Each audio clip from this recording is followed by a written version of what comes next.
تو آج بھی رشیا چائنا وہ اسرائیل کے حق میں نہیں ہے. عین ممکن ہے اللہ مظلوموں کی آواز سے ایسے حالات پیدا کر دے کہ اس جنگ میں براہ راست کون کود پڑے؟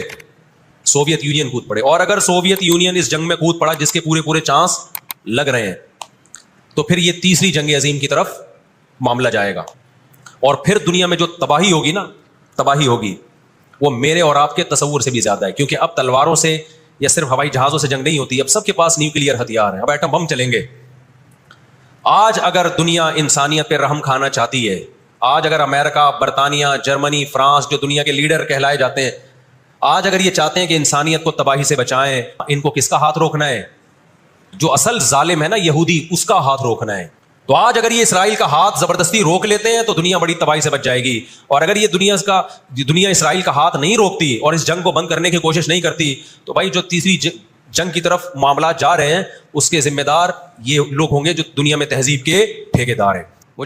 دیکھیں آپ یہودیوں کی ہسٹری اٹھا کے دیکھیں نا، ہمیشہ کوئی نہ کوئی ایسا ان پر مسلط ہوا ہے جنہوں نے ان کی شرارتوں کا مزہ ان کو دنیا میں چکھایا ہے. قرآن سے بھی یہ بات ثابت ہے کہ ان کو ان کی شرارتوں کا مزہ، عذاب جو ہے وہ دنیا میں ملتا رہے گا. میں بار بار کہتا ہوں ہٹلر نے بھی ان کو عذاب دیا ہے. ہٹلر سے پہلے بھی اسلامی نہیں بلکہ دنیا کی تاریخ میں بہت سے ہٹلر گزر چکے ہیں جنہوں نے ان کی شرارتوں کی ان کو دنیا میں سزا دی ہے. ہم پھر بھی بتائیں ہم ہٹلر کے حامی نہیں ہیں جو ظلم اس نے کیا، لیکن وہ بھی ان کی شرارتوں سے بیزار تھا. قرآن کہہ رہے ہم نے ان پر ذلت کو دے مارا ہے. دنیا میں بہت دفعہ رسوا ہوئے یہ. اب کیا ہے؟ یہ آخری ذلت ہے یہودیوں کی.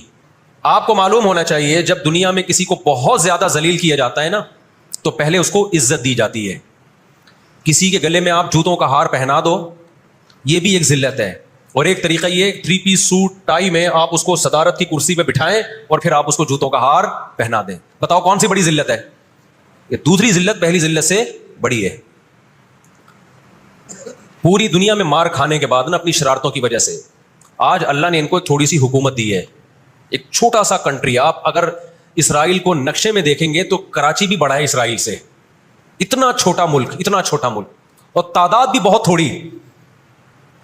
اللہ نے انہیں کچھ وقت پنپنے دیا ہے. اللہ نے کہا ٹھیک ہے دنیا تمہاری آخری شرارت دیکھ لے، اس کے بعد جو میری طرف سے تم پہ مار پڑنے والی ہے اس کے بعد قیامت تک تم دوبارہ اٹھنے کے قابل نہیں رہو. یہ آخری ذلت کا انتظام ہو رہا ہے یہود کا. تو اسرائیل جو کچھ کر رہا ہے نا، اس کا اصل حل مجھے بھی پتا ہے مظاہروں میں نہیں ہے. اس کا اصل حل ہے جہاد. اس کا اصل حل کیا ہے؟ جہاد. تو پہلی جو ابھی تک تو ہم نے نا امیدی کی باتیں کی ہیں. مسلمان ممالک شکست کھا کے بیٹھ چکے ہیں، 3 بڑی جنگوں میں شکست ہو چکی ہے. اس کے بعد اب کسی مسلم کنٹری میں اسرائیل پر چڑھائی کی طاقت نہیں ہے. ان کو پتا ہے پیچھے امریکہ بیٹھا ہوا ہے.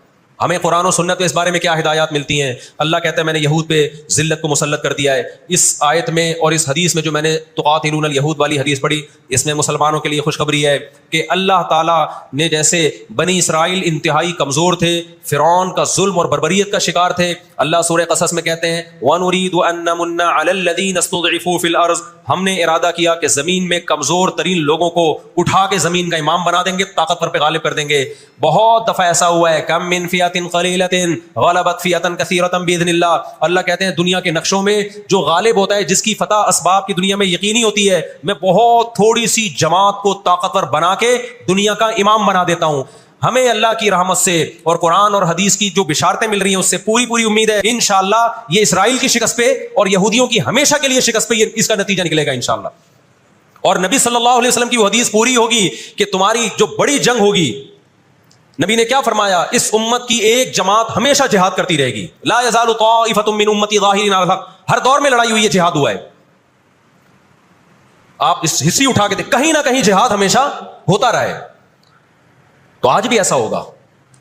اور بالآخر یہ معاملات اگر بین الاقوامی دنیا نے کنٹرول نہیں کیے تو نبی صلی اللہ علیہ وسلم کی پیش گوئیاں انشاءاللہ بہت جلد پوری ہونے والی ہیں. اور یہ جو ان کو عزت ملی ہے نا، یہ اصل میں بہت بڑی ذلت کی تمہید ہے. جب کسی کی بہت بڑی بےزتی کرنی ہوتی ہے تو اس کو پہلے بہت زیادہ عزت دینی پڑتی. ایران میں بہت زیادہ یہودی ہیں، پتہ ہے آپ کو؟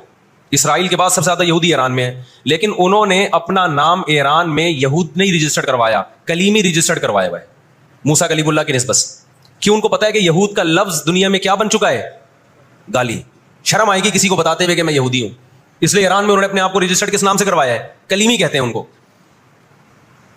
میں مانتا ہوں سارے یہودی ایسے نہیں ہوتے, میں نے پہلے وضاحت کر دی, ہمیں یہودیوں سے دشمنی نہیں ہے, کیونکہ قرآن جہاں یہودیوں کی برائی بیان کرتا ہے وہاں قرآن یہ بھی کہتا ہے لیسوا سواء, سارے ایک جیسے نہیں ہیں. قرآن اعتدال سے بات کرتا ہے, سارے ایک جیسے نہیں ہیں. لیکن جتنا شر اور فساد اس قوم میں ہے, قرآن کہتا ہے کہ اتنا دنیا میں کسی اور قوم میں نہیں ہے. لَتَجِدَنَّ أَشَدَّ النَّاسِ عَدَاوَةً لِلَّذِينَ آمَنُوا الْيَهُودَ, اللہ کہتے ہیں تو مسلمانوں کا سب سے بڑا دشمن دنیا کی جتنی قومیں ہیں ان میں سب سے بڑا دشمن کس کو پاؤ گے؟ یہود کو پاؤ گے. اس کے بعد مشرکین کو پاؤ گے, اور اسلام کے سب سے زیادہ قریب تم کس کو پاؤ گے؟ نصارہ کو, عیسائیوں کو پاؤ گے. تو آپ صلی اللہ علیہ وسلم نے فرمایا کہ تقاتلون الیہود, تمہاری جنگ کس سے ہوگی؟ یہود سے ہوگی. دجال کس کا سپورٹر ہوگا؟ بولتے کیوں نہیں؟ ابھی تو دجال آیا نہیں ہے اور آپ نے بولنا چھوڑ دیا ہے, جب آئے گا تو پھر تو اچھوں کی بولتی بند ہو جائے گی. کس کا سپورٹر ہوگا وہ؟ ہاں میں عرض کر رہا تھا کہ ہم جب قرآن پڑھتے تھے ضربت علیہم الذلہ, قرآن کہتے ہیں ہم نے ذلت ان کے اوپر دے ماری ہے ان فسادوں کی وجہ سے جو یہ کرتے رہے ہیں دنیا میں, ان فسادات کی وجہ سے. ہم جب پڑھتے تھے ہم کہتے تھے اے اللہ آج تو یہودی ذلیل نہیں ہے. اسرائیل کتنا پاورفل ہے کہ گچی کس کی پکڑی ہوئی ہے اس نے؟ امریکہ کی. ہندوستان کو گچی سے پکڑا ہوا ہے. تو آج تو بڑی عزت ہے. میں نے اپنے استاد سے یہ سوال پوچھا, انہوں نے بڑا معقول جواب دیا, اور یہ تفسیر کی کتابوں میں بھی لکھا ہے. 18ویں صدی کے شروع میں, 17ویں صدی کے اینڈ میں, سن 1900 کی بات کر رہا ہوں میں, 1901 1902 کی, اس سے بھی کچھ ٹائم پہلے, یہ دنیا میں بکھرے ہوئے تھے, دنیا میں کسی کو ان سے دشمنی نہیں, لیکن دنیا میں جہاں بھی گئے کبھی ایسا نہیں ہوا کہ انہوں نے سازشیں ترک نہ کی ہوں.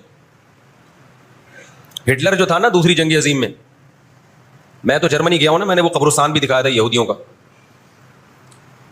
ہٹلر نے یہودیوں پہ بہت زیادہ ظلم کیا, جو بالکل غلط کیا. ہم اس ظلم کو کبھی بھی حوصلہ افزائی نہیں کرتے, دیگوں میں اٹھا اٹھا کے زندہ ڈال دیا کرتا تھا. ہم اس عمل میں ہٹلر کی بالکل بھی حوصلہ افزائی نہیں کرتے, اس عمل کو اپریشیٹ نہیں کرتے. لیکن اس نے ایک تاریخی الفاظ کہے تھے, اسے پتا تھا دنیا مجھے برا کہے گی بعد میں کہ لاکھوں یہودی مار دیے میں نے. اس نے کہا میں چاہتا تھا سب کو قتل کر دیتا, ایک بھی زندہ نہ چھوڑتا, لیکن کچھ میں زندہ چھوڑ کے جا رہا ہوں تاکہ دنیا جب مجھے یاد کرے گی نا کہ یہودی ظالم تھا تو دنیا کو پتا چلے گا کہ میں نے ان کو قتل کیوں کیا. کچھ چھوڑ کے جا رہا ہوں, یہ چین سے نہیں بیٹھیں گے, دیکھنا کرتے کیا ہیں یہ. آج ہٹلر زندہ ہوتا, ہٹلر اگر آج زندہ ہوتا, دنیا کہتی کہ تو بندہ ٹھیک نہیں تھا لیکن بات ٹھیک کر کے گیا ہے. ان کے اندر دو بیماریاں, ایک حسد کہ فلاں کو نعمت کیوں مل رہی ہے, اور ایک دنیا سے محبت. قرآن کہتا ہے یود احدہم لو یعمر الف سنہ, ان میں سے ہر شخص چاہتا ہے کہ کم سے کم اس کی عمر کتنی ہونی چاہیے؟ 1000 سال. اور مسلمان دنیا سے محبت نہیں کرتا. تو آپ بتاؤ, دو ایسی قوموں کا مقابلہ ہو کہ ایک زندہ رہنے کے لیے لڑ رہی ہو اور ایک موت کے لیے لڑ رہی ہو, تو فتح کس کو ملے گی؟ جو موت کے لیے لڑتا ہے. اب بھی دنیا کو اگر ہوش نہیں آتا اور کفر کی حقیقت سمجھ میں نہیں آتی ہے, ہمارے لبرل اور سیکولر طبقے کو جو صبح و شام ان کے گن گاتے ہیں, تو پھر آپ کو اس کا اللہ کے سامنے حساب دینا پڑے گا. جہاں مسلمان کا خون بہے گا دنیا منہ پہ ٹیپ لگا لیتی ہے.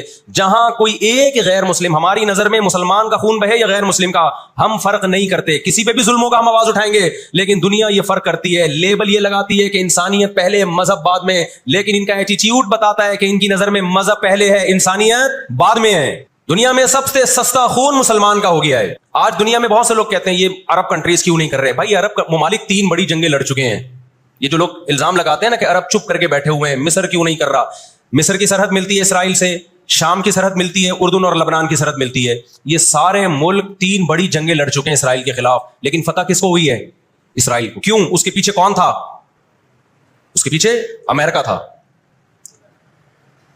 تو آپ اپنے ملکوں کو برا بلا کہہ کے اس سے کچھ بھی حاصل ہونے والا نہیں ہے, اس سے ان کا وجود بھی ختم ہو جائے گا. 3 بڑی جنگیں ہو چکی ہیں, تمام عرب کنٹریز مل کے اسرائیل پہ حملہ کرتے ہیں, لیکن اس کے نتیجے میں نقصان کیا ہوا؟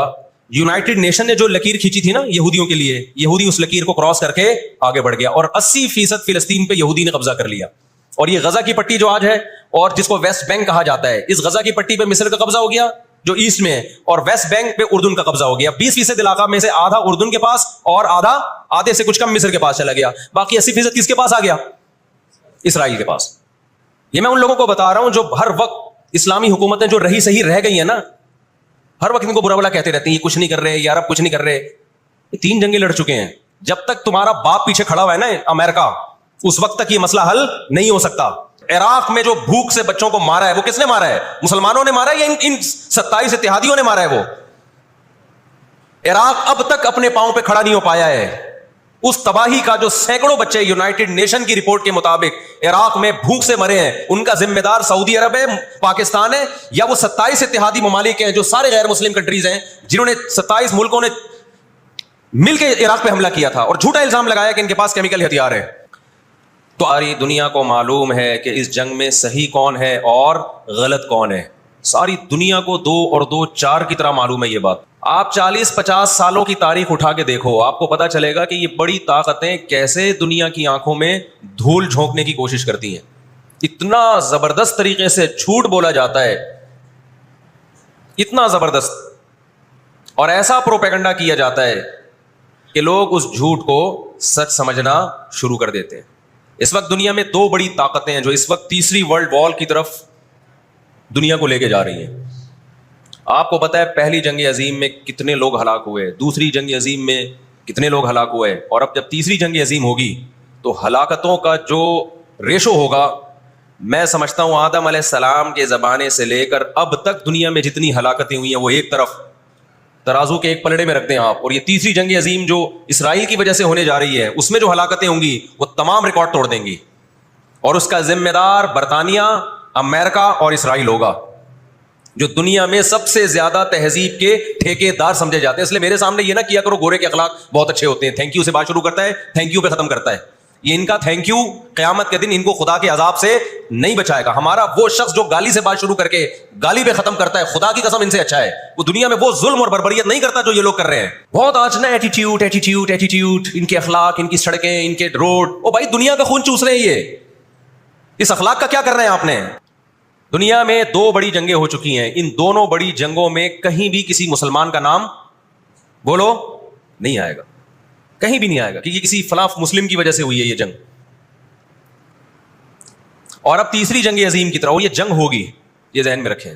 اور میں آپ کی اطلاع کے لیے عرض کروں, اس وقت اسرائیل امریکہ کا غلام نہیں ہے, خوب سمجھ لیں. امریکہ کی گچی کس نے پکڑی ہوئی ہے؟ اسرائیل نے پکڑی ہوئی ہے. انڈیا, اسرائیل انڈیا کا غلام نہیں ہے. انڈیا کی گچی پکڑی ہوئی ہے کس نے؟ گچی سمجھتے ہو؟ گچی یہاں سے پکڑ کے نا بندہ ہل نہ سکے. چھوٹا سا ملک ہے, سازشوں کی وجہ سے, طاقت کی وجہ سے نہیں, مکاریوں اور سازشوں کی وجہ سے دنیا کو کنٹرول میں کیا ہوا ہے. سازشیں کسے کہتے ہیں؟ ایک بہت طاقتور آدمی جو آپ کے کنٹرول میں نہ ہو, آپ اس کے کسی راز پہ مطلع ہو جائیں, اسے کسی برائی میں ڈالیں اور خفیہ ویڈیو بنا لیں آپ, اور بولیں جو میں کہہ رہا ہوں کرتا رہے ورنہ یہ ویڈیو لیک کر دوں گا. وہ انتہائی پاورفل آدمی بھی کنٹرول میں کس کے آ جائے گا؟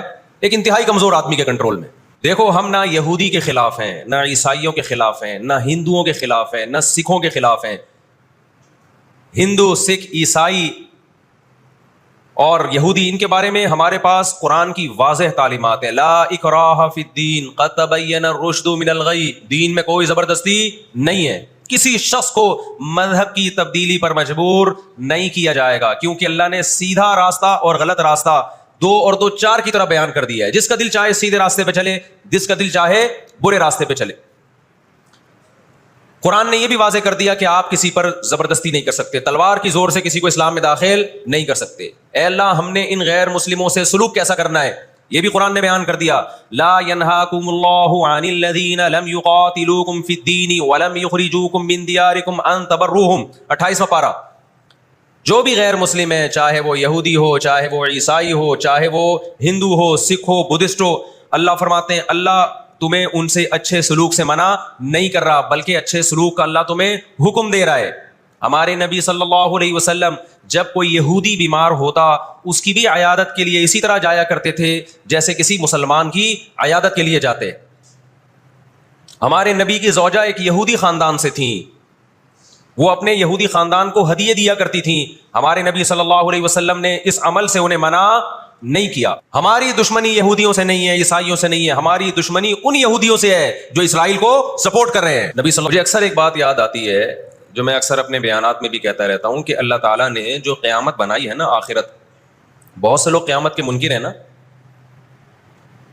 وہ کہتے ہیں مر کے مٹی ہو کے ختم ہو جاتے ہیں. سوال پیدا ہوتا ہے کہ دنیا میں اتنا کچھ غلط ہو رہا ہے کہ اگر اللہ نے انسانوں کو مار کے مٹی کر کے ختم کرنا تھا اور حساب و کتاب کا کوئی دن نہیں ہے, پھر معاذ اللہ, اللہ سے بڑا دنیا میں کوئی ظالم نہیں ہے. پھر سب سے بڑا الزام اس خدا پہ ہے جس نے اس کائنات کو بنایا کہ اللہ دنیا میں مظلوموں کو پوچھنے والا کوئی نہیں ہے, تو آخرت میں بھی اگر حساب نہیں ہے تو پھر اللہ میں اور آج کی بڑی طاقتوں میں, ظالم حکمرانوں میں فرق کیا ہو گیا؟ بتاؤ دنیا میں پورا حساب ہوتا ہے کیا؟ بولو بھائی, ہوتا ہے کیا دنیا میں پورا حساب؟ تو ہم اللہ سے دعا کرتے ہیں کہ اے اللہ ہمارے ان مظلوم بھائیوں کی مدد فرما, اور جو بھی ظالم ہیں ان کو ہدایت دے, جو ہدایت کے قابل نہیں ہے اللہ ان کو تباہ و برباد کرے. علماء نے یہ بھی کہا کہ فجر کی نماز میں جو غاصب یہودی ہیں, اسرائیلی ہیں, ان کے خلاف قنوت نازلہ کا بھی اہتمام کرنا چاہیے. تو اس کا بھی موقع ملے تو قنوت نازلہ پڑھنی چاہیے. قنوت نازلہ نبی صلی اللہ علیہ وسلم کی سنت ہے کہ جب کفر کا ظلم بڑھتا تھا تو آپ صلی اللہ علیہ وسلم فجر میں بد دعا کیا کرتے تھے فجر کی نماز میں ان کے لیے. تو اسلام جہاں دعائیں سکھاتا ہے, ظالموں کے خلاف بد دعائیں بھی سکھاتا ہے. اللہ تعالیٰ سمجھنے کی, عمل کی توفیق عطا فرمائے.